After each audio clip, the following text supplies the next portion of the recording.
Bonjour, on va voir la notion de représentation paramétrique d'une droite et à quoi ça peut servir après, dans un exemple concret.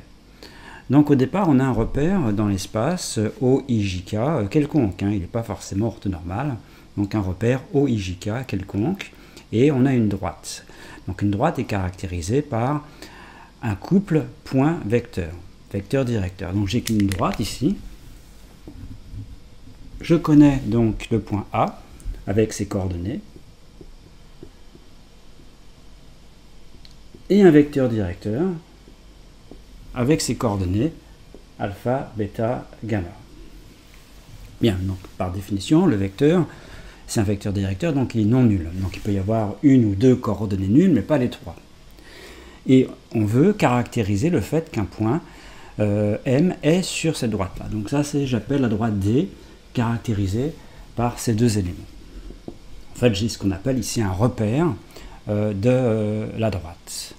Alors dire qu'un point M de coordonnées x, y, z appartient à D, ça équivaut à dire que les vecteurs AM et U sont collinaires.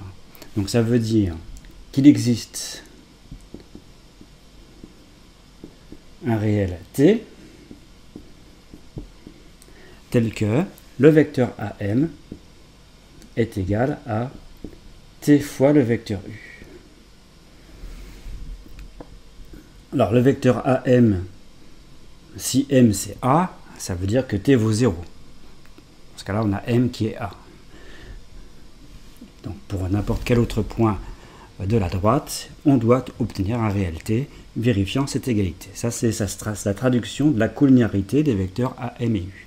Alors les coordonnées du vecteur AM sont x moins xa, y moins ya, z moins za. Et les coordonnées du vecteur tu, donc on multiplie par t, ça fait ici alpha t, bêta t, gamma t. Donc comme il y a égalité, vous avez égalité des coordonnées. Et après je vais isoler x, y, z. Donc on obtient x égale xa plus alpha t, y égale ya plus bêta t, et z égale za plus gamma t. Alors je vais l'écrire. Donc voilà ce qu'on obtient. On obtient donc un système avec ici trois équations. En fait, ça caractérise le fait qu'un point de coordonnées x, y, z soit ou ne soit pas sur la droite ici D. Donc ça, c'est ce qu'on appellera un système d'équations paramétriques ou une représentation paramétrique de la droite T. On écrira comme ça. D. D, deux points. Et on écrira ici ce qu'on appelle une représentation paramétrique de la droite D de paramètres T. Alors qu'est-ce que ça veut dire concrètement? Ça veut dire que quand T décrit R, le point M de coordonnées x, y, z vérifiant ça, décrit la droite D. Ça caractérise complètement le fait qu'un point, à partir de ses coordonnées, est ou n'est pas sur la droite D. C'est-à-dire, s'il est sur la droite D, on doit pouvoir trouver un réel T vérifiant ça, et s'il n'est pas sur la droite D, on ne peut pas trouver de réel vérifiant ça. Et si je veux un autre point de la droite, je vais donner un exemple, bien sûr, il suffira de prendre une autre valeur de T. Alors, je vais donner un exemple, puis après je reviendrai sur un exemple d'une autre vidéo. Alors prenons donc cette droite, caractérisée, donc ici je l'appelle toujours D, caractérisée par un point, donc de cette droite, et un vecteur directeur, ici. Donc on obtient directement ce qu'on appelle une représentation paramétrique de la droite, qui est x. J'applique les formules, égale xa, il y a 1, plus alpha t, donc ici, comme alpha vaut 0, ça fait 0. Y égale ya 0 plus 2t, et z égale za 2 moins gamma t. Ça, c'est ce qu'on appelle une représentation paramétrique de la droite D de paramètres T. C'est-à-dire que quand T décrit R, le point dont les coordonnées sont x, y, z vérifiant ça, ce point décrit la droite en question. Alors, comment obtient-on d'autres points à la droite? Eh bien, il suffit de prendre une autre valeur de t. Alors, évidemment, si on prend t égale 0, on retrouve le point A. Mais si on prend par exemple t égale 1, eh bien, je trouve le point de coordonnées 1, 2, 1. C'est un autre point de la droite D. Donc, avec ça, je peux obtenir d'autres points de la droite. Et je peux aussi savoir si je donne un point, est-ce qu'il est ou n'est pas sur la droite. Par exemple, si je prends le point B de coordonnées 1, 0, 1, ben je regarde. Donc 1 ici, donc j'ai 1 égale 1, donc cette première équation est vérifiée.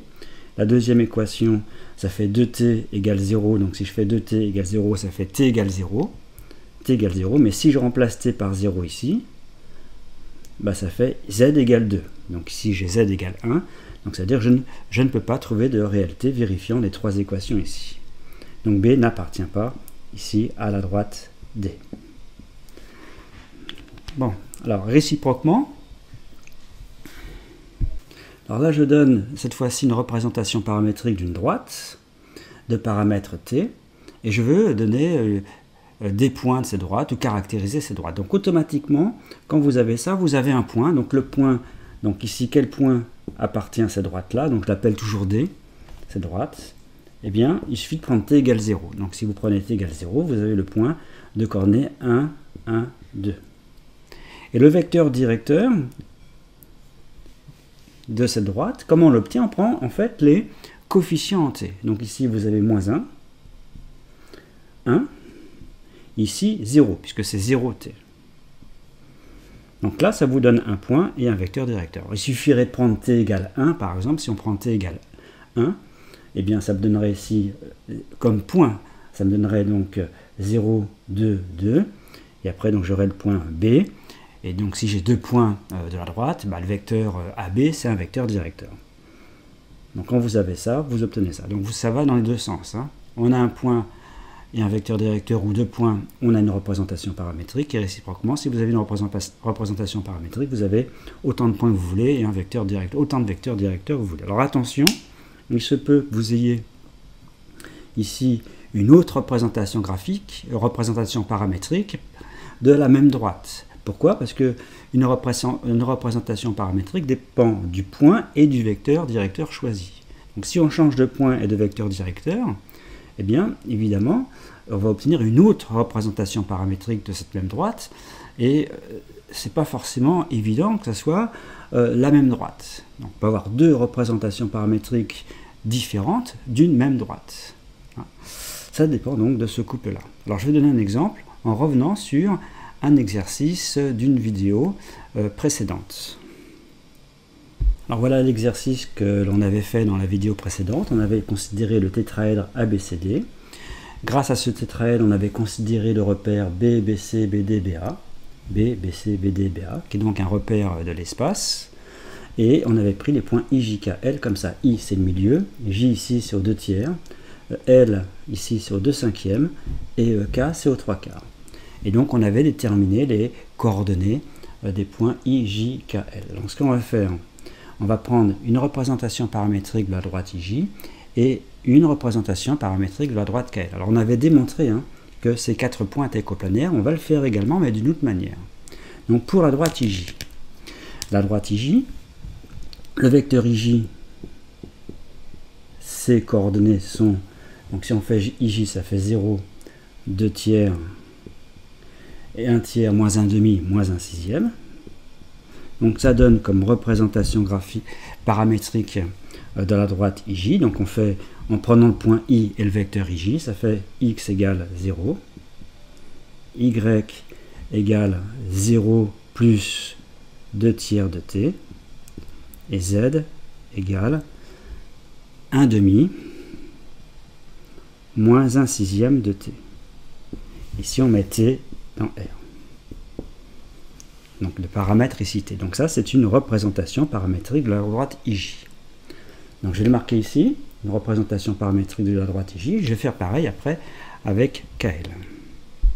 Alors, pour la droite KL, je vais prendre le point K et le vecteur directeur de la droite KL, qui est le vecteur KL. Alors le vecteur KL, les coordonnées sont 3 cinquièmes moins 3 quarts. Donc si on fait ici 3 cinquièmes moins 3 quarts, on réduit au même dénominateur, ça fait 12 moins 15, ça fait moins 3 vingtièmes ici. Ensuite, j'ai 2 cinquièmes. Et ensuite, j'ai 0. Et donc, on obtient x égale, donc x égale, bon, donc on prend quart, hein, ça fait 3 quarts moins 3 vingtièmes. Alors là, je change de lettre, hein, je suis obligé de changer de lettre puisque j'ai la lettre t qui est le paramètre ici pour ij. Donc là, je vais prendre comme paramètre t'. Y égale ici 0, hein, il y a 0, plus 2 cinquièmes de t', et z égale 0, plus ici le 0. Donc ça fait z égale 0. Donc ça, c'est une représentation paramétrique de la droite KL que je vais marquer ici. Et donc, je vais donner tout un tas de méthodes générales, hein, qu'on va évidemment appliquer dans cet exemple, pour savoir à quoi servent en fait les représentations paramétriques de droite. Alors voici donc les deux représentations paramétriques pour IJ et KL, de paramètre T pour la première et de paramètre T' pour la seconde. Et là, donc, je vais vous donner les méthodes générales pour étudier les positions relatives de deux droites entre elles en utilisant leurs représentations paramétriques respectives. Donc, comment on va faire? On va déjà savoir si les droites sont parallèles ou pas. Donc, parallèles ou pas. IJ, parallèle ou pas. Bien. Alors, comment sait-on que deux droites sont parallèles? Eh bien, en prenant leur vecteur directeur. Donc, vecteur directeur de la droite, c'était IJ. Donc, je vais rappeler les coordonnées de IJ et de KL. Et dire que les droites sont parallèles, ça veut dire que les vecteurs directeurs sont ici collinaires. Donc, le vecteur IJ, 0, 2 tiers, moins 1 sixième. Et le vecteur KL, je rappelle, moins 3 vingtièmes, 2 cinquièmes et 0. Alors, est-ce que ces vecteurs sont collinaires? Eh bien, ici, il y a 0, il y a moins 3 vingtièmes. S'ils étaient collinaires, ayant 0 ici, il faudrait qu'il y ait 0 ici. Bon, ce qui n'est pas le cas. Donc, c'est clair que ces vecteurs ne sont pas collinaires, donc ces droites ne sont pas parallèles. Donc, on a déjà écarté ce cas-là. Mais, si les droites étaient parallèles, imaginez que l'on trouve ici deux vecteurs directeurs ici collinaires. Donc deux droites parallèles, elles peuvent être strictement parallèles ou confondues. Mais dire qu'elles sont confondues, ça voudrait dire qu'en fait, qu'elles auraient ne serait-ce qu'un point commun. Donc il suffirait de prendre un point de l'une, par exemple le point I. Donc le point I des coordonnées, c'était le point I de coordonnées 0, 0, 1 demi. Et il suffirait de vérifier si le point I est sur cette droite-là. Donc il faudrait trouver une valeur de T' qui donne 0, 0, 1 demi pour x, y, z. Si oui, si c'était le cas, bah, ça voudrait dire qu'elle serait donc confondue. Bon, donc là, déjà, on a écarté ce cas-là. Donc les droites ne sont pas parallèles. Donc deux droites qui ne sont pas parallèles, qu'est-ce qui reste comme possibilité? Donc deux droites qui ne sont pas parallèles, ça veut dire soit elles ne sont pas coplanaires, soit elles sont coplanaires et dans ce cas-là, elles ont un point d'intersection. Donc ce qui va faire maintenant la différence, c'est l'intersection. Pas l'intersection, un point d'intersection. Donc on va rechercher l'éventuel point d'intersection de ces deux droites. Alors on sait hein, qu'elles ont une intersection, puisqu'on sait qu'elles sont coplanaires. Mais on va faire comme si on ne le savait pas. On va faire l'intersection donc de ces deux droites. Y a-t-il une intersection? Est-ce que ces deux droites ont une intersection? Alors comment fait-on pour savoir si une intersection? On va dire qu'il y a une intersection, ça veut dire qu'il y aurait... Donc, ce serait donc un point, hein, puisqu'on a écarté le cas déjà parallèle. Donc, s'il y avait un point d'intersection, ça veut dire qu'on pourrait trouver ici une valeur de t qui me donne x, y, z, une valeur de t' qui me donne les mêmes valeurs x, y, z. Puisque ce point d'intersection, si j'appelle x, y, z ses coordonnées, eh bien, on trouverait ces valeurs-là pour une valeur de t, mais on trouverait une valeur de ces coordonnées avec une valeur de t'. Bon, donc ça veut dire qu'il y aurait une valeur de t et une valeur de t' telle que x, ce x-là serait égal à ce x-là, donc ça ferait ici 0 égale 3 quarts moins 3 vingtièmes de t'. Il y aurait donc une valeur de t telle que ce y-là serait égal à celui-ci, hein, ça ferait ici 2 tiers de t égale 2 cinquièmes de t'. Et ici, z, ça ferait 1 demi moins 1 sixième de t égale 0. Bon. On sait que c'est soit ça, soit pas d'intersection, soit un seul point d'intersection. Et s'il y a un seul point d'intersection, eh bien, on doit trouver un couple tt', solution de ce système. Bon, alors comment on fait pour résoudre ce système? Encore une fois, vous avez 3 équations et 2 inconnues. Donc on va prendre ces 2 équations. On va trouver t et t' avec ces deux équations. Évidemment, on va regarder celle-là. Si celle-ci est vérifiée, c'est qu'effectivement, on a bien un couple tt' et on obtient donc bien un point d'intersection. Et si cette équation n'est pas vérifiée avec les valeurs de tt' trouvées, eh bien, ça veut dire qu'il n'y a pas de point d'intersection. Donc, on va le faire. Donc, ici, j'ai dit que je prenais ces 2 équations. Donc, en prenant cette équation ici, ça me donne la valeur de t. Ça me fait 1 demi égale 1 sixième de t. Donc, ça fait t égale 3 ici. Et ici, si je fais le calcul, en prenant cette équation, ça fait 3 vingtièmes de t' égale 3 quarts. Donc t' égale 3 quarts divisé par 3 vingtièmes, c'est-à-dire fois 20 tiers. Et donc on voit que ça donne 5. T' égale 5. Donc avec ces deux-là, on trouve t égale 3 et t' égale 5. Alors maintenant, on va prendre celle-ci. Et on va vérifier que, on va voir si 2 tiers de t, c'est bien égal à 2 cinquièmes de t'. Si oui, eh bien ça va dire qu'on a bien un point d'intersection et on a trouvé donc les coordonnées de ce point d'intersection. Sinon, eh bien il n'y a pas de point d'intersection. Donc ici on remplace, si je fais 2 tiers de t, donc t c'est 3, 2 tiers de 3, ça fait ici 2. Et si je fais 2 cinquièmes de t', 2 cinquièmes de t', ça fait 2. Donc là c'est OK. Donc oui, ces deux droites ont bien une intersection.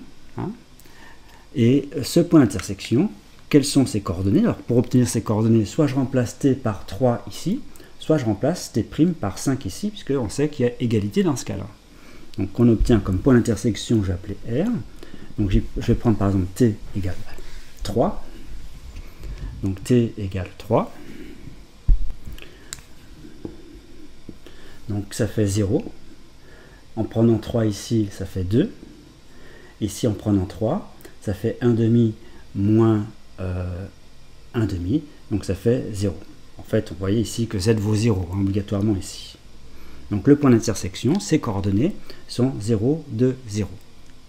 Alors dire que c'est 0, 2, 0, je vous rappelle que le repère au départ, c'était B, BC, BD, BA. Donc ça veut dire que le vecteur BR, c'est 0 fois le vecteur BC, plus 2 fois le vecteur BD, plus 0 fois le vecteur BA. Donc ici, c'est 2 fois le vecteur BD. Bon, voilà ce qu'on obtient pour le vecteur BR. Et ça, c'est un renseignement qu'on n'avait pas obtenu la dernière fois. Hein. Là, on a bien démontré que les 4 points étaient coplanaires, puisque les droites IJ et KL sont séquentes. Donc ça, c'est déjà, ça a été fait. Donc on a bien démontré autrement que ces 4 points sont bien coplanaires. Et on a fait mieux que la dernière fois, c'est-à-dire qu'on a l'intersection, par exemple, des droites KL. Ici, IJ, en fait, intersection, c'est ici. C'est sur la droite BD. Vous voyez, c'est sur la droite BD, puisque c'est 2 fois BD. Donc l'intersection, si on continue, l'intersection, elle est par ici. Voilà, R. Donc si on doit prolonger, si la figure était juste, c'est pas le cas ici, hein, c'est pas très. On aurait ici le point d'intersection ici, R. Donc résumons, c'est bien de faire un résumé. Pour les positions relatives de deux droites, vous avez deux droites et vous avez une représentation paramétrique de chaque, de paramètres t et de paramètres t'. Donc d'abord, on regarde si elles sont parallèles ou pas, ces droites, avec les vecteurs directeurs collinéaires.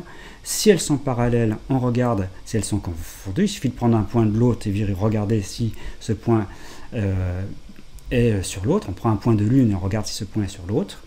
Et alors, si elles ne sont pas parallèles, il reste deux situations, soit pas coplanaire, soit séquente.